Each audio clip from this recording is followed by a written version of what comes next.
You are listening to We Are the Compassionate Revolution. I'm your podcast host, therapist, author, boundaries guide, Molly Moon. If you are a compassionate person and you want to know your worth, set better boundaries, live from your truth, and operate in your fullness, then I am so glad you've joined us. You ready? Let's get started.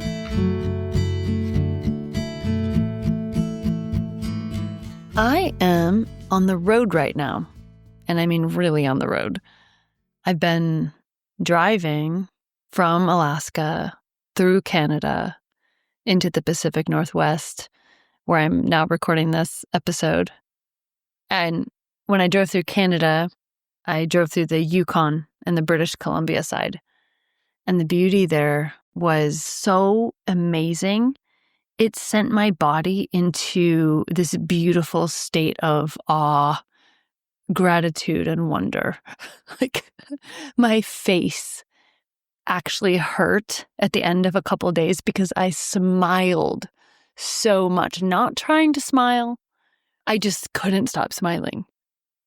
Around every corner would be such majestic scenes, and not just the massive mountains and the glorious landscapes, but it was little things too, like, well, the full moon, or a mama bear and her baby that just did their thing on the side of the road. Or late one evening, a huge fox. I didn't know foxes could get that big, a huge fox. Or this adorable little, I think it was a quail. It's something that we don't have in Alaska, so I'm not sure exactly what. But this little guy would not get out of the middle of the road because he was so busy showing off his very, very handsome tail feathers. Anyways, it was amazing. But going through the Yukon, a few people told me there's going to be a stretch with no cell service, so bring a map or bring a milepost. And for those of you who don't regularly drive through Canada and Alaska, the milepost is an annual travel guide that offers mile-by-mile descriptions of the road, which is important because it tells you where the gas stops are, any potential hazards or road construction, recommended routes for that season. This stuff used to be very important before there were no cell phones, but I remember driving the Alcan as a child more than once. And it's way upgraded now compared to what it used to be. I have vivid memories, actually, of it being gravel for forever. Now, I was young, so it probably wasn't forever, but it felt like forever. And probably for my parents in the front seat, it felt like forever, too, to have kids in the back going, when are we going to get there for days? But so from that vantage point, I thought, what's the big deal? I won't have cell service for a few days. No problem.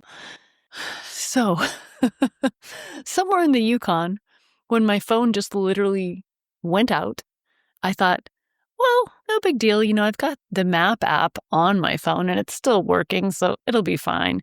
And in my head, I thought the phone's going to come back on in a few hours. But no, it did not. It actually stayed out for a long, long time. And all was well, even when the map app stopped working, because it did. All was well until one point, I stopped for gas, and then I headed back out, and I had this moment of saying, wait, did I turn in this way or that way? Did I just turn the wrong way on the highway? Then I thought, no, I didn't. Then I looked around, and I thought, yeah, I didn't. I've never seen this stuff before, which was correct. I had never seen those sites before from that angle. Even though, yeah, you guessed it, I had just driven right through there not that long ago. About a half hour later, I realized I had gotten turned around for sure when I saw the road sign that told me I was heading back towards the tiny town I had spent that night at. So I turned around, laughed at myself, and carried on my way. The scenery was so incredible, and I met such kind people all along the way. Canadian people are so nice. And the timing of the trip was really, really great as well because there weren't really a lot of tourists. The trees, the birch, the aspen, they were all turning gold. And that far north beauty is, seriously, it's just something else. But while all of that was happening, while I'm in this daily state of awe and wonder and nonstop grinning for the sheer joy of it, the world was doing its regular world things, the human world. And as you know, if you live in America or any other places right now that are currently going through it a little bit, it felt really weird to have this incredibly nature-rich experience all day. And then at night, I'd get to my lodging, connect to Wi-Fi, check in on the news, see what was happening. And if I was to use a metaphor of a sound or song, it would be like going from this incredible symphony of wonder and awe and deep gratitude for being alive and getting to see this beauty, then it was almost like being shoved in this room full of clanking and yelling and discordant sounds, like nails on a chalkboard and clanging cymbals and somebody yelling with a rhythm all its own. And it was so loud and palpably overwhelming, I thought, oh my goodness, it would be easy to actually go into a state of not good shock and forget there's anything else to listen to. It's a very demanding, chaotic noise. And I think that's what often happens to many. And it's especially easy to do when we are in such an incredibly destabilizing time. I know for many people, this is not the first or the only experience of a chaotic, unsafe world. I mean, we know this from recent history. Some people groups have literally never experienced a safe world. Some of you listening right now, on an individual level, have gone through abuse or traumas or horrible events that were terrible. So it's not like destabilizing events are brand new to most of us. However, I don't know about you, but for me, this is certainly the most broadly destabilized my wider world has ever been in my 50 years, where we're literally hearing calls for civil war, where the drums of fear and hate are loud and ever present. Not calls for harmony, not calls for interdependence, not calls for compassion, not calls for empathy. Empathy is being mocked. Loving your neighbor is literally under attack. And it really made me think. It made me think a lot about the importance of recalibrating to love, whatever that is, whatever that looks like for each one of us. Recalibrating to love regularly and often.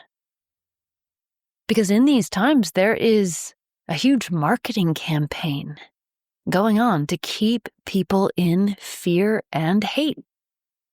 Like a literal nurturing of fear and hate, where time and money and intention is going into it.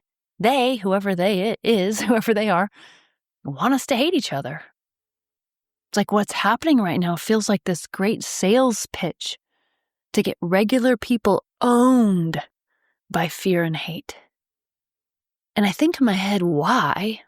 And I don't pretend to know why, but I do think, you know what? Fearful people will do anything. Fearful people are super easy to manipulate into any action that whoever's in charge wants them to take, including hating whoever they tell you to hate. Because when humans are afraid, we jettison a lot of our deeper values and positive character traits. When we're afraid, we'll throw out anything that gets in the way of doing whatever we need to do to keep ourselves safe. And when you get people really fearful, you'll trigger that automatic fight or flight response, which diminishes, if not completely paralyzes, critical thinking skills in the brain.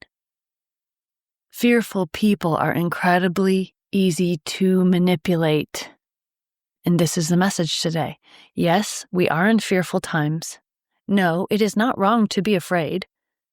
Being afraid makes sense right now, but what we don't want to see happen is for fear to become what we are calibrated to.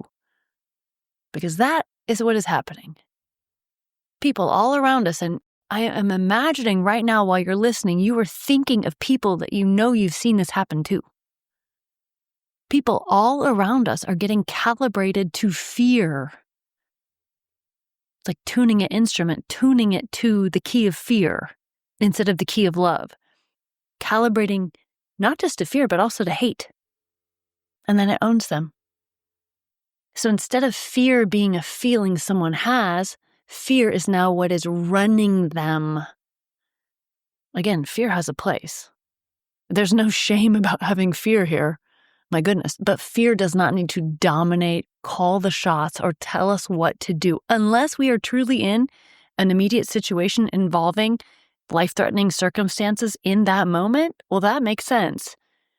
But otherwise, we do not want fear to be in charge of who we are, because fear will cause us to act outside of our values, act outside of our truth, act outside of our power.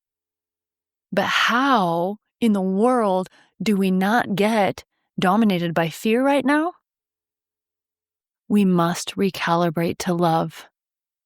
Not just once, but over and over and over again. We must continually recalibrate to love.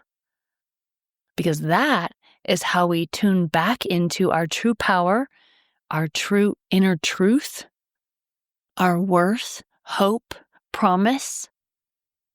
Recalibrating to love is the rebellion right now. There's so much energy going into trying to destabilize us, trying to get the humans to hate each other, trying to get the humans to be convinced that the true battle is with our very neighbors. And by the way, it's kind of working. I'm sure you've noticed. Oh, what is the answer? Recalibrate to love. And then do it again. And then do it again. And then do it again. I took a walk out in the forest here in the Pacific Northwest. So beautiful, the big sweeping trees, and it just felt nice to, first of all, it felt nice to not be in the car. It's so nice to visit my kid who lives here. Adult kids are so fun. And just to have a chance to move my body and breathe in, sinking deep inside of myself, listening to the trees, to the ground. A little woodpecker came along. And I had to stop and watch it for a bit because it was looking at me and then it was pecking and then it would look at me and then peck, look at me and then eat another little bug somewhere in the bark.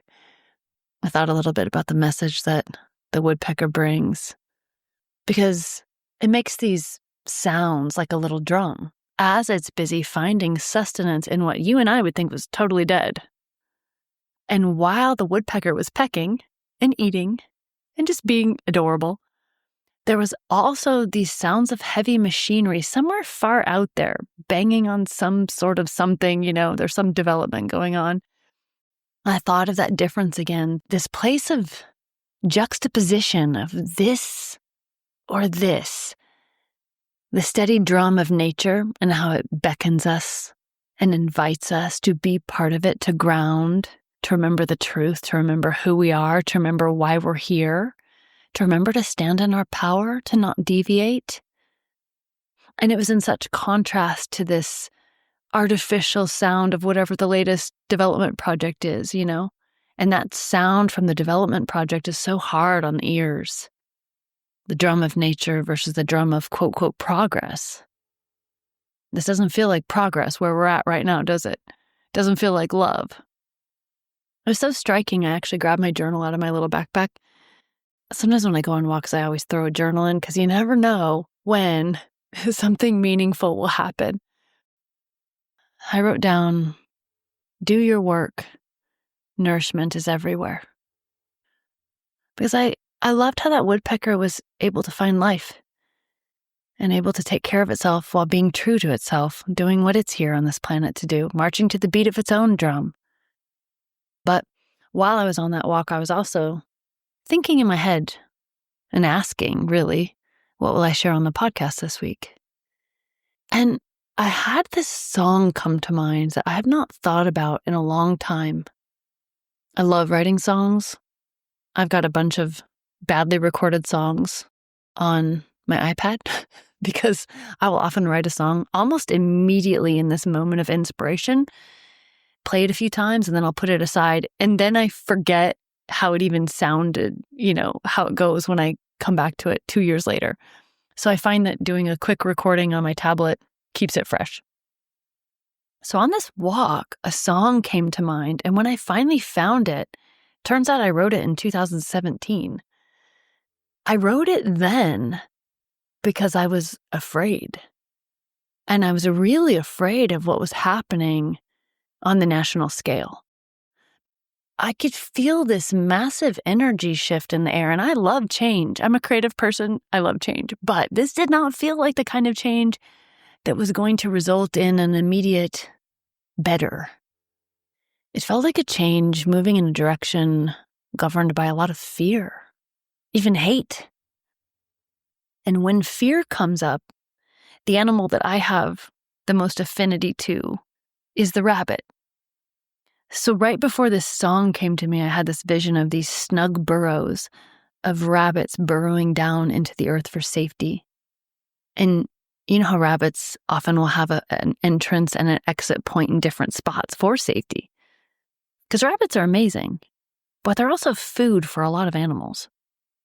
When a rabbit leaves their burrow, they're often going to end up as somebody else's lunch. And it felt like at that time that, I don't know, I felt like a rabbit. And not just for me, but especially for people I loved who were in vulnerable positions. Now, little did I know then about how much worse it was going to get, but in this time of Might Makes Right, certainly not the first time Might Makes Right has been worshipped and glorified, but in this current time of Might Makes Right being glorified, I really do think rabbits have strong medicine to share with us. Because when things are upside down, you know, like in George Orwell's book 1984, one of my favorite books as a child, everything's reversed. And by the way, for those of you who've read it, you're going to know what I mean, but if you haven't read that book, it's probably a good book to pick up right now. But in it, the titles of different government agencies were the opposite of what they actually did. For example, the Ministry of Truth was actually the Department of Propaganda. The Ministry of Love was actually where you'd be sent to get brainwashed and tortured so that you would become fully and completely obedient. Everything was upside down. And I think about in times when everything's upside down, it can look like fear and hate will be in charge forever. And that is the time when rabbits have a message for us. And sometimes that message is burrow down, not in a way that diminishes their power or their light or their truth. It's the reverse. In the image that I saw when I wrote this song, I saw rabbits going down into their burrows, and down there they were multiplying, growing, resting, increasing quietly, while trusting that, yes, this time of needing to lay low is happening, but it is also only happening for a moment, because love is the way. And the idea is, you can't get rid of us. Right now, some of you might feel drawn to a time of quietness, burrowing down. And I want you to know that's a powerful place to be. We are the people who know that love is the way. And all of us are needed, each in our own way, showing through our own lives, through our own bodies, through our everyday behavior that love is the way. But that can take different forms depending on our context and depending on the season you're in. If burrowing down and staying safe is the right thing for you to do right now, then do it. Rabbit medicine for us right now is to do this. Do what you are called to in this time. Rabbits literally live on the edge of trouble their entire lifespan. And yet they play. They have fun. They're incredibly adaptable. They live in the now. The rabbit doesn't borrow trouble. It's not panicking about the future, even though it might be lunch in the future, but it's not lunch right now. And if for you, the time right now is to burrow down and stay safe for this moment, please do so. And trust that you will be called to come out when it's your time. But for right now, grow, rest, multiply. This is but for a moment, because love is the way. So the lyrics of this song I'm about to play for you are as follows. Hunger comes, strikes and gnaws, canine teeth, saber claws, wide-eyed prey between the jaws. Sit, you rabbit, down. Quiver, whimper, quaking fright, bleeding, hurting, might makes right, and so I go, not fight. Sit, you rabbit, down. Down in earthen holes dug deep, down where babes on fur beds sleep, down where your own strength will keep you safe and sound. When up is down, sit, you rabbit, down. In my mind, as I wrote it and the words just flowed right out, I kept seeing this predatory force, because might makes right is very predatory. Because right, in the mindset of might makes right does not care who gets hurt in the name of feeding.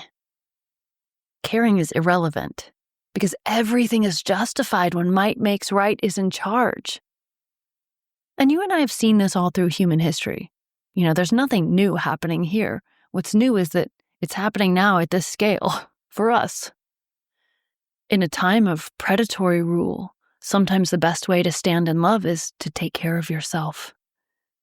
Now, those who are called to say or do something should, and some must. But if you find yourself in the position of being a rabbit, do not think that sitting down in your burrow, growing, nourishing love within you, and tending to who you are and what you're here to do, do not think that is weakness. That is wisdom. Because this is but for a moment, and we're going to need you when it's your time to stand up. The second verse goes like this. Bluster, posture, threats of war, powers, all they're fighting for, wolves and foxes keeping score. Sit, you rabbit, down. Leaders, wolves that dress like sheep, lies that lure the flock to sleep. But there is truth, and truth will keep. Sit, you rabbit, down.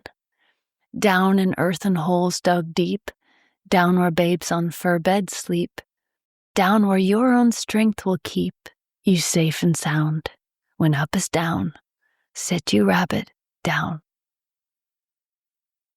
So I'm going to share with you this song. Again, it's not recorded professionally, but very simply and unprofessionally, with me adding some harmony to it. But its message spoke to my heart when it came up for me today, and I share it here, a little embarrassedly, with you, in case it does the same for you. So with that, here's the song, Sit, You Rabbit, Down.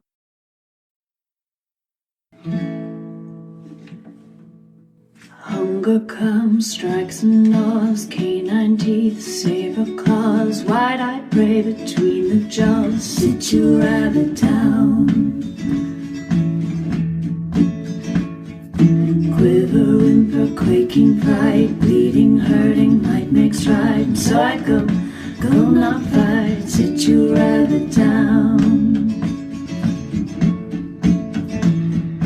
Down in earthen holes dug deep, down where babes on fur beds sleep, down where your own strength will keep you safe and sound. Up is down, sit, you rabbit, down. Bluster, posture, threats of war, powers all we're fighting for, wolves and foxes keeping score. Sit, you rabbit, down. Lies that lull the flock to sleep, leaders, wolves that dress like sheep. There is truth, truth will keep. Sit, you rabbit, down. Down in earthen holes dug deep, down where babes on fur beds sleep, down where your own strength will keep you safe and sound.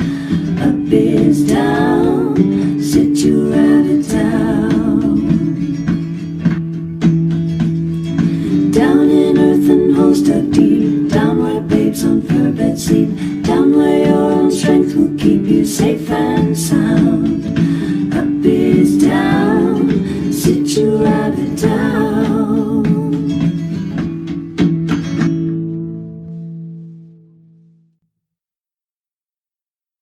If this message about recalibrating to love, about finding your strength in times of fear has spoken to your heart today and you're craving something deeper, you resonate with my words and you'd love to come work with me more closely, I want to share with you that this December, I'll be hosting a 5-day self-worth awakening retreat in Maui.